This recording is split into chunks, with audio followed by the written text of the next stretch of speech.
masakit na karanasan na naman ng pagiging Pilipino sa ibang bansa. Alam nyo mga Kanoypi, maibahagi ko lang sa inyo. Madali na lang sana na tumigil sa ginagawa kong to sa pagtulong kay DP Sara at sa pagtulong sa sambayan ng Pilipino, no? Na mag-vlog about sa politics at sa mga nangyayari sa bansa natin, mga social issues. Pero paano ko titigil kung halos araw-araw talagang dinidikdik tayo ng mga banyaga based on personal experience, no? Talagang masakit yung mga nagiging experience ko once na nalalaman nilang Pilipino tayo, no? At kapag naikukumpara ko, kapag pinapalabas ko na halimbawa taga Singapore ako, ganyan, di ba?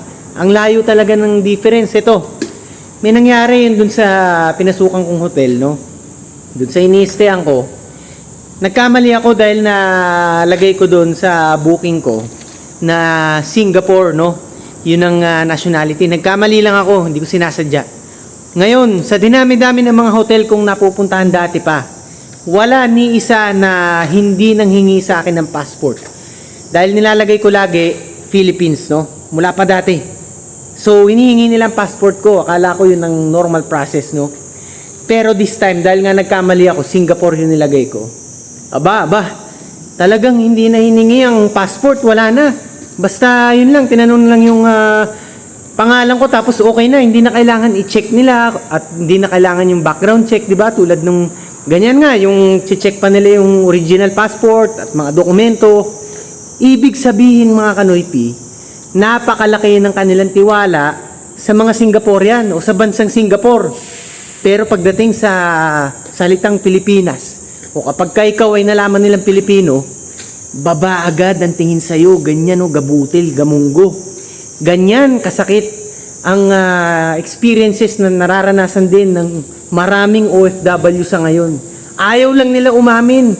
Siyempre nakakahiyang aminin, di ba? Pero sa loob-loob nila, talagang na-experience nila yan. Ang dami-dami nagme-message sa akin, sa mga comments din.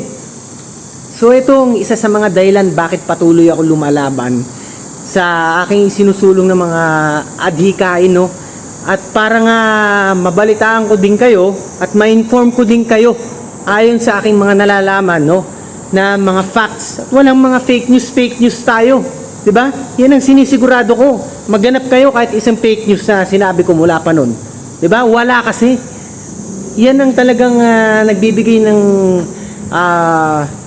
yung tinatawag nating motivation kung bakit pinagpapatuloy ko to kahit na medyo busy tayo, pero talagang I find time every day para makapagbigay ako ng content sa inyo, no? Na informative at syempre yung talagang nailalabas ko ang salubin ko bilang isang mamamayang Pilipino saang mang dako ng mundo ako mapunta, anytime, anywhere, di ba? So ito, no mga Kanoypi, talaga lang nakakadismaya, no? Yan ang masasabi ko. Hanggang ngayon, dismayado ako sa mga nangyayari sa bansa natin. Na ang talagang pinupukol nga nila isang tao, isang babae, isang Bisayang babae na taga Mindanao, si DP Sara, no? Instead, wino-workout nila dapat sana ang mga problema sa bansa natin nang sa ganun mabalitaan man lang ng mga international communities, mga turista, mga tao sa iba't ibang bansa na kahit papano meron tayong, alam niyo yung pagkatao natin, kahit papaano magka-respeto naman sila sa atin, di ba? Ma-uplift man lang ang ating moral, yan ang masasabi ko, di ba? Paano tataas ang moral nating mga Pilipino kung ang sarili nating gobyerno, ang administrasyong bangag, di ba?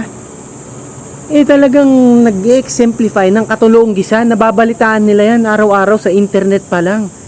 Nababalitaan nila ang malasindikatong mga galawan, injustice, at talagang kawalan ng accountability, no? Na panagutin ang mga dapat managot na sangkot sa malawakang scandal nga tungkol sa flood control, no? Grabe lang talaga mga Kanoypi, no? Na yan. Sa dinami-dami ng mga gandang views dito, yan, Daegu Tower to, no? Wala lang LED lights kasi medyo gabi na, no? Hindi talaga mawala sa isip ko at hindi talaga maalis sa damdamin ko yung emosyon, no? Yung pagkalungkot din, nakakaramdam din ako ng sakit, no? Dahil bali-balik ta rin man natin ang mundo, Pilipino tayo sa dugo, no? sa isip at sa puso. Talagang ang pagiging Pilipino natin, hindi natin to kakalimutan o hindi mamaliitin. At gusto ko kayo rin, bawat isa sa inyo, huwag niyong isuko ang ating pangarap na maging Singapore one day ang Pilipinas. At magsisimula lamang yan kapag kayo mismo, hindi na kayo naging mga bulag-bulagan at hindi na kayo yung mga takot magsalita, no? Kailangan by now, sa tinagal-tagal ng panahon na tinutulunggis na tayo ng administrasyong bangag na ito, dapat matuto na tayong magsalita, no? At matuto na tayong talagang makilahok sa mga legal na events, no? Na talagang makikita ang ating pagiging makabayan, no? Hindi natin yan dapat ipagsawalang bahala dahil it will be too late na kapag kayo'y nag-decide pa na kayo'y maging makabayan kapag talagang huli na lahat at nabangkarote na ang ating bansa. Huwag niyong hihintayin na mangyari pa yan. At talagang malapit na yan mangyari sa nakikita ko at ng napakaraming mga analyst dyan sa tabi-tabi. So yan lang, hanggang dito lang tayo mga Kanoypi at lagi ko lang kayong i-remind na lagi kayong maging makabayan nang sa ganun ang Pilipinas ay maging Singapore din one day. Hanggang sa muli, ang inyong pinakasiga sa mga siga, Tigasing Noypi.